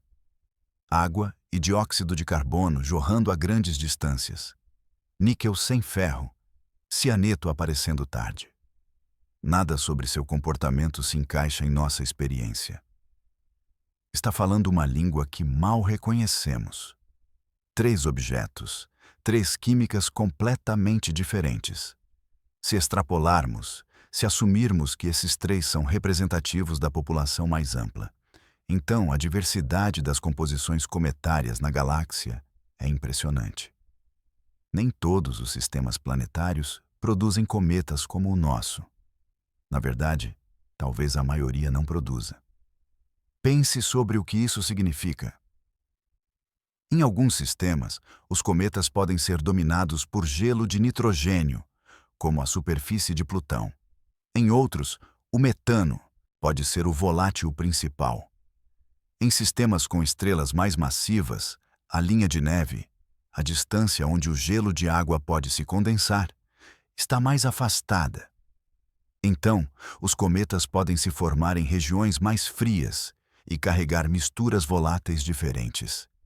Em sistemas com planetas gigantes migratórios, o disco é agitado, misturando materiais de diferentes zonas de temperatura, criando cometas com composições híbridas estranhas. Alguns cometas poderiam carregar moléculas que nunca vimos. Moléculas que são termodinamicamente possíveis, mas que requerem caminhos de formação que não existem em nosso sistema solar. Materiais orgânicos exóticos, gelos estranhos, compostos que fariam os olhos de um químico brilharem, provavelmente. O universo é grande. O espaço de parâmetros das massas estelares, composições de discos, campos de radiação e ambientes dinâmicos é enorme. A natureza explora esse espaço de parâmetros de forma minuciosa, e alguns dos resultados têm que ser estranhos. Agora, vamos levar isso um passo adiante. Se a vida requer certos blocos químicos, água, materiais orgânicos, fósforo, nitrogênio, enxofre, então os cometas que carecem desses ingredientes são estéreis. Eles não podem semear a vida. Eles não conseguem entregar química prebiótica aos planetas. Talvez muitos cometas interestelares sejam estéreis. Talvez Oumuamua fosse uma rocha sem vida girando no vazio. Mas se mesmo uma fração dos cometas carregar a química certa, essa fração é importante. Porque os cometas são errantes galácticos. Eles viajam entre estrelas, eles cruzam anos-luz, e se eles carregarem moléculas orgânicas, aminoácidos, talvez até micróbios dormentes protegidos no interior, então os blocos de construção da vida podem se espalhar pela galáxia. Isso é panspermia. A hipótese de que a vida pode ser transferida entre mundos em cometas ou asteroides. É controverso. Não é comprovado, mas não é impossível. E 3I Atlas, com sua água, seus materiais orgânicos, seu cianeto, tem os ingredientes, provavelmente não vida. Mas a química que poderia levar à vida se entregue a um planeta adequado. Cada objeto interestelar que detectamos expande nossa amostra. Neste momento, temos 3. Daqui a 10 anos, podemos ter dezenas. Em 50 anos, centenas. E com cada um, mediremos a composição, a trajetória, os padrões de atividade. Construiremos uma compreensão estatística do que existe por aí. Talvez descubramos que os cometas ricos em água são comuns, que a maioria dos sistemas planetários os produz. Ou talvez descubramos que o nosso sistema solar é o esquisito, que cometas ricos em água são raros, e que a maioria dos sistemas produz corpos secos e ricos em carbono. Qualquer uma das respostas é fascinante.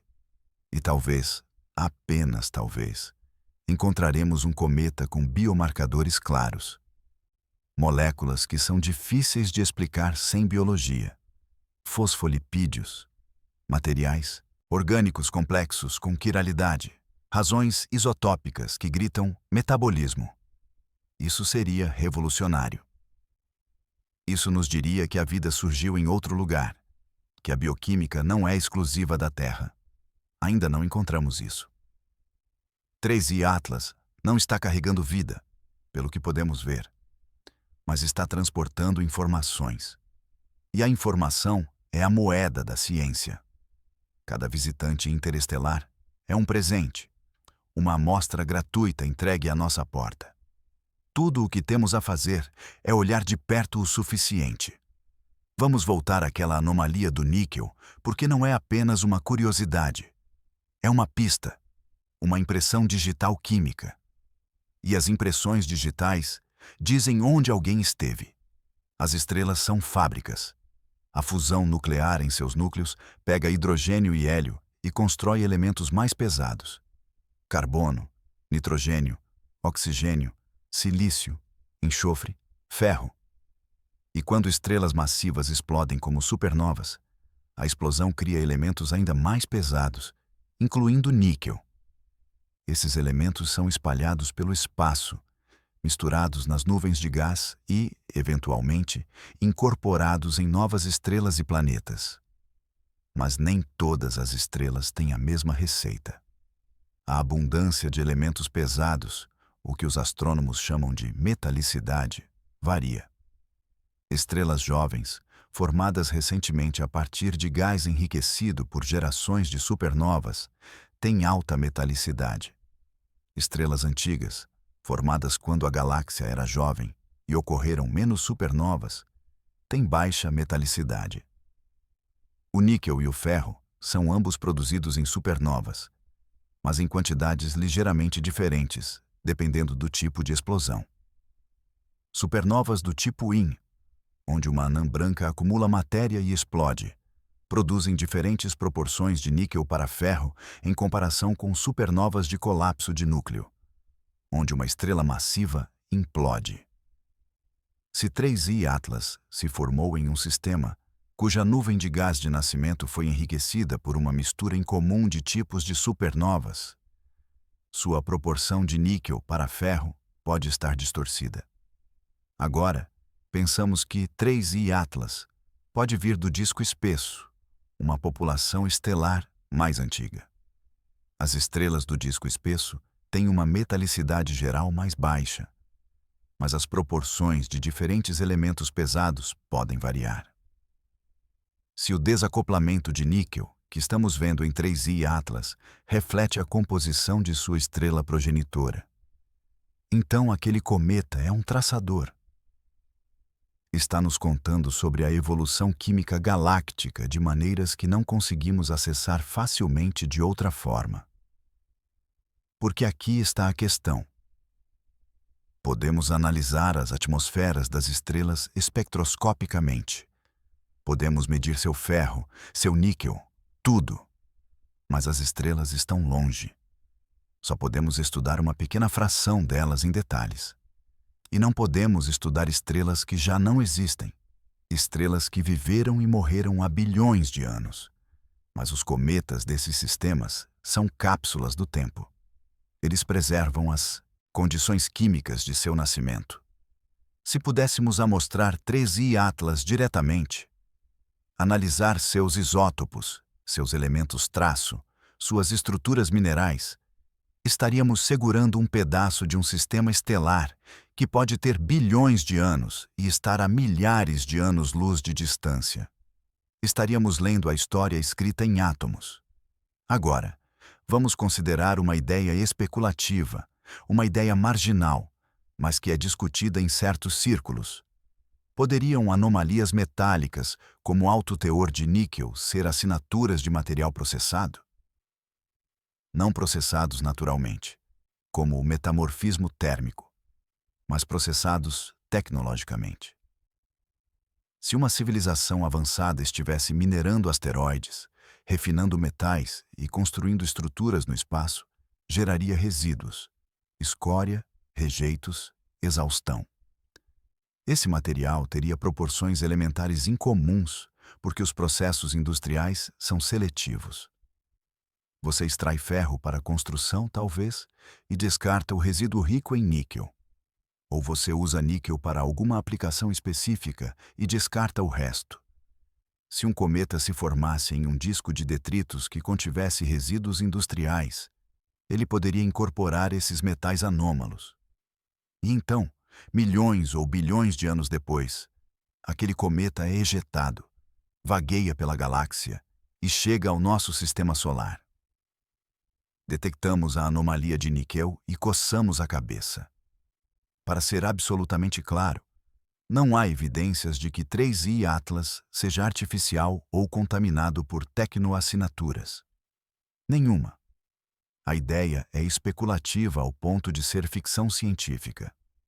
A maioria dos cientistas a rejeita completamente, mas não é fisicamente impossível.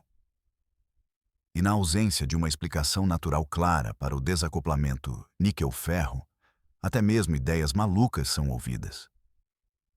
A explicação mais provável é uma química prosaica.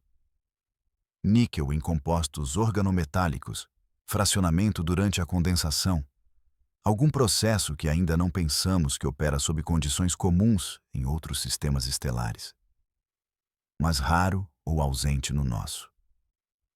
Mas aqui está o que me empolga. Cada cometa carrega uma assinatura química, um código de barras escrito em elementos e isótopos. Se construirmos uma biblioteca dessas assinaturas, se catalogarmos as composições de dezenas ou centenas de objetos interestelares, poderemos começar a mapear a galáxia. Poderíamos correlacionar assinaturas químicas com a trajetória. Um cometa vindo da direção do centro galáctico pode ter abundâncias diferentes de um vindo do halo externo. Um cometa do disco espesso pode mostrar assinaturas relacionadas à idade. Poderíamos usar cometas como rastreadores da estrutura e evolução galáctica. Imagine um futuro onde objetos interestelares são tão comuns, onde nossa tecnologia de detecção é tão boa, que estamos catalogando-os aos montes todos os anos. Cada um recebe análise espectroscópica. A trajetória de cada um é rastreada o mais longe possível. A composição de cada um é adicionada ao banco de dados. Eventualmente, padrões emergem. Descobrimos que os cometas de uma região da galáxia são sistematicamente ricos em carbono. Cometas de outra região são ricos em água. E começamos a entender o porquê. Talvez as regiões ricas em carbono formaram mais estrelas de baixa massa, que têm diferentes químicas de discos planetários. Talvez regiões ricas em água tivessem mais atividade de supernovas, enriquecendo o gás com oxigênio. 3i Atlas é o começo dessa biblioteca. Uma entrada, um ponto de dados. Mas é um começo. E o níquel, o estranho níquel desacoplado, é um lembrete de que cada ponto de dados tem uma história. Cada proporção de elemento é uma pista. E se formos pacientes, se formos cuidadosos, podemos ler essas histórias e juntar a história da própria galáxia. Vamos discutir a população invisível de objetos no espaço. 3 objetos. Oumuamua, 2i, Borisov, 3i Atlas. 3 visitantes interestelares confirmados em um período de 7 anos. Não são muitos, mas é o suficiente para fazer estatísticas, o suficiente para estimar quantos mais estão por aí passando despercebidos. Os astrônomos calcularam os números com base nas taxas de detecção, na cobertura das pesquisas e nas propriedades observadas desses 3 objetos. Eles estimam que, a qualquer momento, provavelmente há vários objetos interestelares dentro da órbita de Júpiter. Pequenos, escuros, movendo-se rapidamente, invisíveis para a maioria dos telescópios. Detectamos 3 porque tivemos sorte, porque passaram perto da Terra ou eram brilhantes o suficiente, ou estavam na parte certa do céu quando o telescópio certo estava olhando. Quantos estamos perdendo? Centenas? Milhares? Para cada cometa interestelar que detectamos, provavelmente dezenas passam despercebidos. Alguns são muito fracos. Alguns se movem rápido demais para acompanhar. Alguns aparecem em partes do céu que não estamos monitorando. A detecção é difícil, mas está ficando mais fácil. Novas pesquisas estão sendo lançadas com uma sensibilidade e cobertura do céu sem precedentes. O Observatório Vera Rubin, atualmente em construção no Chile, irá escanear todo o céu visível a cada poucas noites, capturando imagens de tudo até magnitudes incrivelmente fracas. Detectará asteroides, cometas, supernovas, qualquer coisa que se mova ou mude e encontrará objetos interestelares. Estima-se que o Hubble possa detectar um objeto interestelar por mês, talvez mais. Isso é no mínimo 12 por ano. Em uma década, teríamos mais de 100 visitantes interestelares confirmados. Isso é uma amostra estatística. Isso é suficiente para começar a tirar conclusões reais sobre composições, origens e populações. O Square Kilometre Array, SKA, uma rede de radiotelescópios sendo construída na Austrália e na África do Sul, também contribuirá. Observações de rádio podem detectar emissões moleculares de cometas, mesmo os mais fracos. O SKA poderia detectar cometas interestelares que os telescópios ópticos perdem. Telescópios espaciais de ultravioleta e infravermelho detectarão cometas que estão ativos, mas ofuscados em comprimentos de onda ópticos. Cada novo instrumento expande nossa capacidade de detecção e nossa habilidade de ver esses vagabundos tênues e rápidos. Mas detectar é uma coisa. Estudar é outra coisa. Objetos interestelares se movem rapidamente, a dezenas de quilômetros por segundo em relação ao Sol. Então, quando conseguimos avistá-los, analisar suas órbitas e planejar observações de acompanhamento, eles já estão frequentemente partindo. Oumuamua estava saindo quando o descobrimos. Tivemos uma boa visão dele e então ele desapareceu na distância, muito fraco para ser observado. Zhongshui, Borisov, pegamos a caminho, o que nos deu meses para estudá-lo. Telescópios ao redor do mundo apontaram para ele. Obtivemos espectros, curvas de luz, observações detalhadas. Esse é o cenário ideal. 3i Atlas também pegamos relativamente cedo. Estamos obtendo bons dados. Mas em breve ele alcançará o periélio, fará uma curva ao redor do Sol e voltará para a escuridão. E então ele estará perdido para sempre, a menos que consigamos interceptá-lo. Existem propostas para missões de interceptação de objetos interestelares. Estas são espaçonaves projetadas para lançar rapidamente, acelerar com força e se encontrar com um visitante interestelar enquanto ele ainda está no interior do sistema solar. Os desafios técnicos são enormes. Você precisaria de uma espaçonave em espera, pronta para ser lançada com pouco aviso. Você precisaria de uma propulsão poderosa para igualar a velocidade do objeto. E você precisaria de instrumentos capazes de analisar a composição, a estrutura, talvez até coletar amostras. Mas o retorno seria extraordinário. Imagine pousar em um cometa interestelar, perfurar sua superfície, coletar gelo e rocha de outro sistema estelar, trazê-los de volta à Terra para análise em laboratórios. A ciência que poderíamos fazer com esse material é quase inimaginável. Poderíamos determinar proporções isotópicas precisas, que nos falam sobre os processos nucleares na estrela-mãe. Poderíamos analisar moléculas orgânicas complexas de maneiras que você não pode fazer remotamente. Poderíamos procurar por aminoácidos, por química prebiótica, talvez até por micróbios fossilizados, se tivermos uma sorte incrível. Mesmo que não encontremos vida, aprenderíamos sobre a química dos sistemas planetários alienígenas em detalhes esquisitos. Cada molécula, cada mineral, cada isótopo seria uma pista. Alguns cientistas já estão planejando tais missões. Os conceitos existem. Orçamentos estão sendo propostos. Não é ficção científica, é engenharia. Engenharia difícil, mas viável. Daqui a 50 anos, talvez 100, poderemos ter catalogado centenas de objetos interestelares. Podemos ter interceptado uma dúzia. Podemos ter retornado amostras de meia dúzia. E com esses dados, teríamos uma compreensão abrangente das populações de cometas galácticos, da diversidade dos sistemas planetários, talvez até mesmo da prevalência dos blocos de construção da vida na galáxia. 3i Atlas é uma prévia. um vislumbre do que é possível. Está nos mostrando que os cometas interestelares não são apenas curiosidades raras. Eles são comuns. Eles estão em toda parte.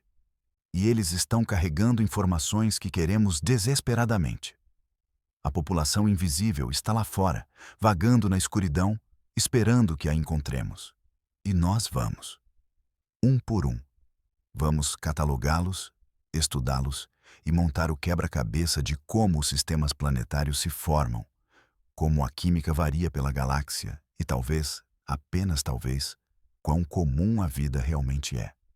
Vamos ampliar e olhar para o quadro geral, porque o 3i Atlas não é a única coisa estranha acontecendo na astronomia agora, de jeito nenhum.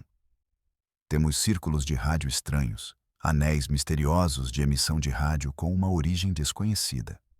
Raios rápidos de rádio, pulsos de energia de rádio de milissegundos de duração provenientes de galáxias distantes com um mecanismo debatido. A estrela de Tebbe, com padrões de escurecimento bizarros, não totalmente explicados. Oumuamua, um objeto interestelar com aceleração anômala. 3i Atlas, um cometa com produção de água impossível e anomalias metálicas. E esses são apenas os casos de alto perfil. Há dezenas, talvez centenas, de anomalias menos conhecidas.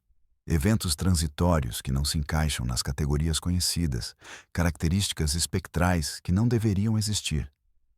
Objetos se movendo de maneiras que desafiam explicações simples. A astronomia está descobrindo coisas que não fazem sentido. E isso é novo. Durante a maior parte do século XX, a astronomia carecia de dados. Você apontava um telescópio para algo, tirava uma fotografia ou um espectro e passava meses analisando-o. Descobertas eram raras. As anomalias eram ainda mais raras. Quando algo estranho aparecia, recebia uma análise intensa porque não havia muito mais competindo pela atenção. Agora estamos nos afogando em dados. As pesquisas automatizadas geram terabytes todas as noites. Os levantamentos do céu catalogam bilhões de objetos. Os detectores de ondas gravitacionais registram fusões. Os radiotelescópios escaneiam o céu continuamente. Estamos detectando mais coisas do que podemos possivelmente investigar. E com alto volume, vem altas taxas de anomalias. Se você olhar para 1 bilhão de objetos, mesmo que apenas 1 em 1 milhão seja estranho, isso são 1000 anomalias.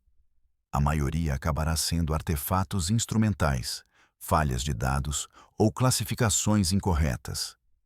Mas alguns serão reais. E classificá-los leva tempo.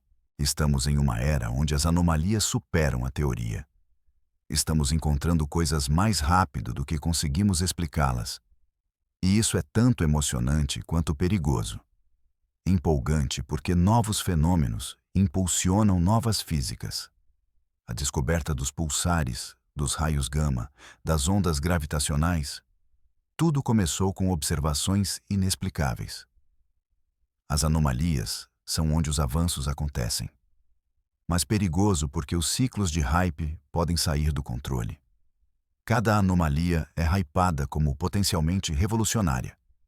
Megaestrutura alienígena, assinaturas de propulsão warp, buracos de minhoca, interações com matéria escura. A mídia adora, o público adora. E então, 9 vezes em 10, a anomalia é explicada por algo mundano. Nuvens de poeira, ruído instrumental, objetos conhecidos mal identificados. O perigo é a erosão da credibilidade.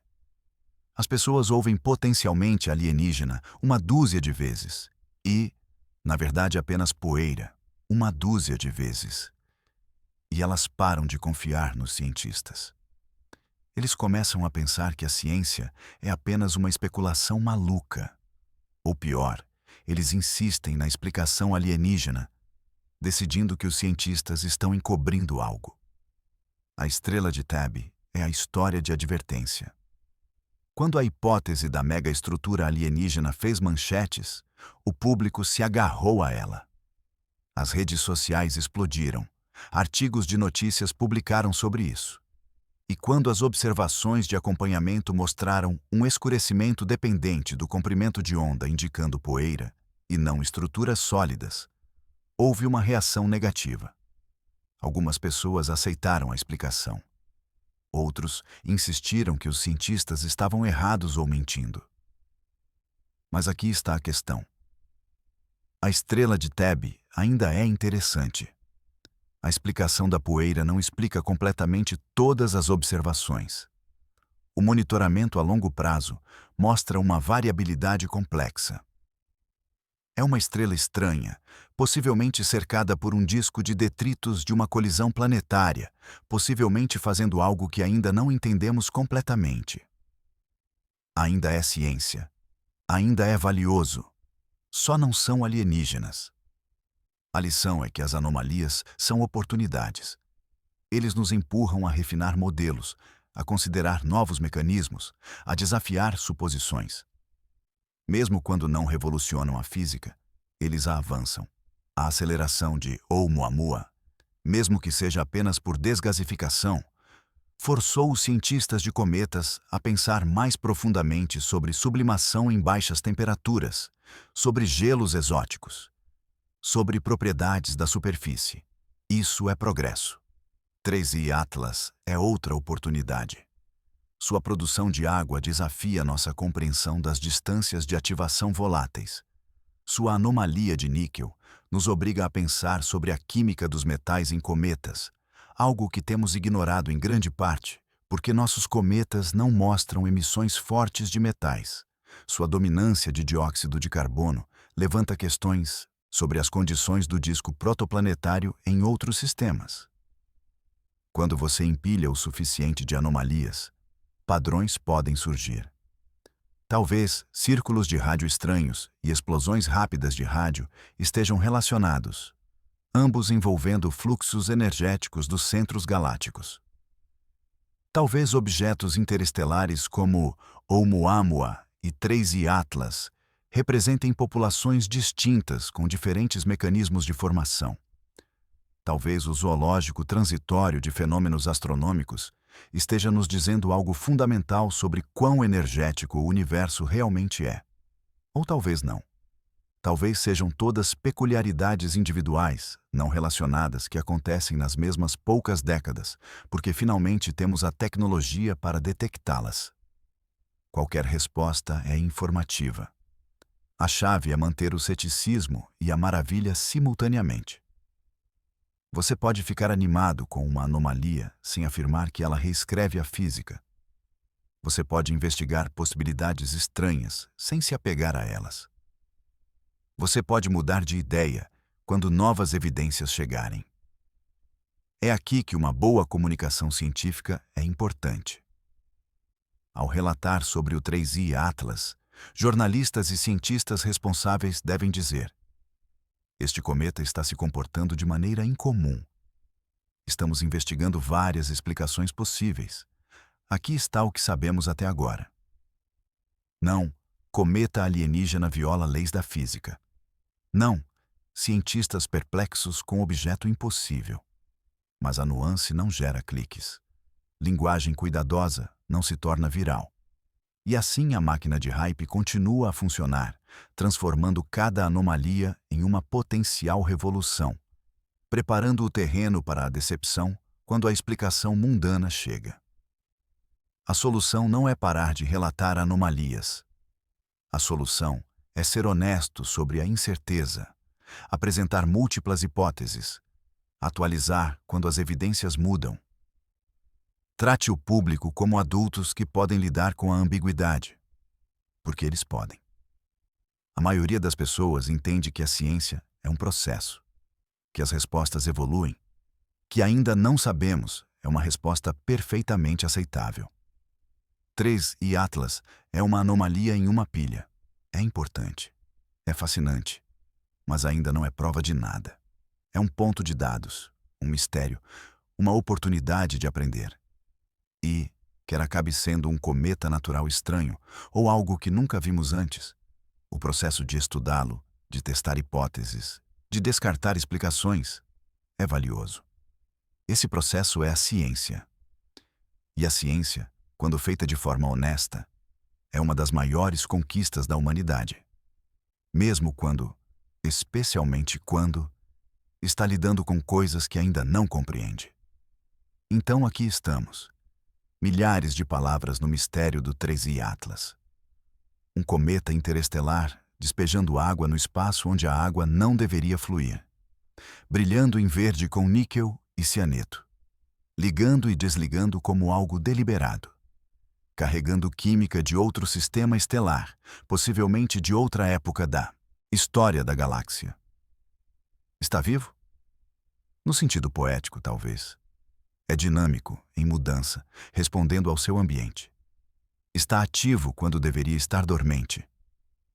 Comporta-se de maneiras que parecem intencionais, embora saibamos que são impulsionadas pela física e pela química, não pela intenção. Mas vivo no sentido literal? Quase certamente não. Não há evidências de biologia aqui. Sem processos metabólicos, sem reprodução, sem armazenamento e transferência de informações. Nenhum dos marcos da vida como a entendemos. 3I Atlas é uma rocha coberta de gelo, aquecida pela luz solar, liberando gás e poeira de acordo com as leis físicas. No entanto, essas leis físicas estão produzindo algo que nunca vimos antes. Sublimação de água a distâncias sem precedentes. Níquel sem ferro. Predominância de dióxido de carbono. Comportamento de ativação que sugere uma estrutura interna complexa ou composições exóticas de gelo. Cada observação adiciona mais uma camada ao quebra-cabeça. Então, o que é? A explicação mais provável é que 3I Atlas seja um cometa natural formado em condições muito diferentes das do nosso sistema solar. Talvez tenha se formado mais longe de sua estrela, em uma região mais fria onde o gelo de dióxido de carbono é mais abundante do que o gelo de água. Talvez sua estrela-mãe tivesse uma composição incomum, levando a proporções estranhas de metais. Talvez a erosão espacial durante bilhões de anos no espaço interestelar tenha alterado sua química superficial. A hipótese organometálica é intrigante. Se o níquel fosse incorporado em compostos voláteis, como o carbonilo de níquel, isso poderia explicar as emissões desacopladas. Isso exigiria condições químicas específicas durante a formação, mas nada impossível, apenas incomum. A origem do disco espesso é convincente. Se 3I Atlas tem 7 bilhões de anos, se carrega assinaturas isotópicas de uma era anterior da química galáctica. Isso explicaria algumas das peculiaridades. Gelo antigo, química antiga, minerais antigos, todos preservados no congelamento profundo do espaço interestelar e agora sendo revelados à medida que o cometa aquece. Poderia ser artificial? Poderia ser uma sonda, uma nave espacial abandonada? Algum artefato tecnológico? As evidências não apoiam isso. Nada sobre o 3I Atlas requer uma explicação tecnológica. Tudo o que estamos vendo pode ser explicado, ou pelo menos potencialmente explicado, por processos naturais. Invocar alienígenas é desnecessário. Mas vamos entreter a ideia por um momento. Se você quisesse projetar algo que sobrevivesse a uma viagem interestelar e ainda fosse detectável bilhões de anos depois, como faria isso? Provavelmente, você usaria um objeto semelhante a um cometa como casca, protegendo sua carga com gelo e rocha. Você poderia incluir assinaturas químicas incomuns, marcadores que se destacariam para qualquer um que analisasse o espectro. Você deixaria a sublimação natural revelar esses marcadores à medida que o objeto se aproximasse de uma estrela. Isso é pura especulação. Não há evidências para isso. Mas vale a pena notar que se algum dia encontrarmos um objeto interestelar artificial, ele pode não parecer artificial à primeira vista. Pode parecer um cometa estranho, claro, mas explicável como natural até você investigar mais a fundo. 3I Atlas não é isso. Provavelmente. Quase certamente. Mas o fato de estarmos fazendo essa pergunta já diz algo. Isso nos diz que este cometa é estranho o suficiente para esticar nossas imaginações, para nos fazer questionar, para nos forçar a considerar possibilidades que normalmente descartaríamos. E talvez esse seja o verdadeiro valor aqui. Não se 3i Atlas é natural ou artificial. Não se sua química é meramente incomum ou genuinamente revolucionária, mas sim que nos faz pensar. Faz-nos questionar nossas suposições. Isso nos lembra que o universo é maior e mais estranho do que nosso pequeno canto dele, que a natureza teve bilhões de anos e trilhões de sistemas estelares para explorar o espaço químico, e que mal começamos a explorar o que é possível. Cada visitante interestelar é um desafio. Desafia nossos modelos, nossas teorias, nosso senso do que é normal, e desafios são como crescemos. Oumuamua desafiou nossa compreensão da atividade cometária. Doisui Borisov desafiou nossas suposições sobre as abundâncias de monóxido de carbono. 3i Atlas está desafiando tudo. Orçamentos voláteis, química dos metais, distâncias de atividade, diversidade composicional. Os próximos passos são claros. Observe 3i Atlas enquanto se aproxima do periélio. Meça tudo. Espectros, curvas de luz, taxas de produção de gás, razões de poeira para gás. Procure novas linhas de emissão. Observe para ver se o ferro finalmente aparece ou se a anomalia do níquel persiste. Compare as observações com os modelos. Refine esses modelos. Gerar previsões. Teste-os. E prepare-se para o próximo visitante interestelar, porque haverá outro e outro. A galáxia está cheia desses errantes. E nossa tecnologia de detecção está melhorando a cada ano. Cada um será um novo quebra-cabeça, um novo conjunto de pistas, uma nova janela para entender como os sistemas planetários se formam e evoluem na diversidade dos ambientes estelares. Talvez um dia interceptemos um. Vamos pousar nele, perfurá-lo, trazer amostras de volta. Analisaremos seus isótopos em laboratórios terrestres, estudaremos seus minerais sob microscópios eletrônicos, buscaremos em seu inventário orgânico por moléculas pré-bióticas e aprenderemos coisas que nem podemos imaginar agora. Até lá, observamos, medimos, nos perguntamos: por que é isso que os humanos fazem? Olhamos para o universo e fazemos perguntas. Por que aquele cometa está ativo tão longe do Sol? De onde veio? O que pode nos ensinar? As próprias perguntas são valiosas, mesmo antes de termos respostas, porque as perguntas são como a exploração começa. 3i E Atlas veio de algum lugar lá fora, através de anos-luz e bilhões de anos, carregando uma mensagem escrita em água, níquel e cianeto. Não pedimos por esta mensagem. Ainda não sabemos o que diz, mas estamos ouvindo. Estamos observando. Estamos aprendendo. E nesse ato de aprender, nessa insistência teimosa em entender, encontramos algo que pode ser a coisa mais próxima de estar vivo em toda essa história. Não o cometa. Nós. Curiosos, perguntando, estendendo a mão para tocar algo que veio de um lugar impossivelmente distante, tentando ler uma carta de outro mundo. O universo continua enviando essas cartas. Cartões postais cósmicos, mensagens em garrafas, visitantes das trevas. E toda vez que uma chega, somos lembrados de que vivemos em um cosmos vasto, antigo e incompreensivelmente rico. Um cosmos que sempre superará nossa compreensão, sempre nos surpreenderá, sempre oferecerá novos mistérios. 3i Atlas é um mistério, um cometa em um céu infinito. Mas agora é o nosso mistério, e quer seus segredos se revelem facilmente ou resistam por décadas, continuaremos procurando. Continuaremos perguntando. Continuaremos ouvindo o que o universo está tentando nos dizer, porque é isso que significa ser humano. Ver algo estranho no céu noturno e recusar-se a desviar o olhar. Exigir respostas mesmo quando o universo permanece em silêncio. Encontrar maravilha em um jato de moléculas de água. 40 quilos por segundo de cada vez. No brilho verde do níquel, que não deveria estar ali. Na trajetória que aponta de volta para estrelas que nunca alcançaremos. Somos pequenos. O universo é vasto.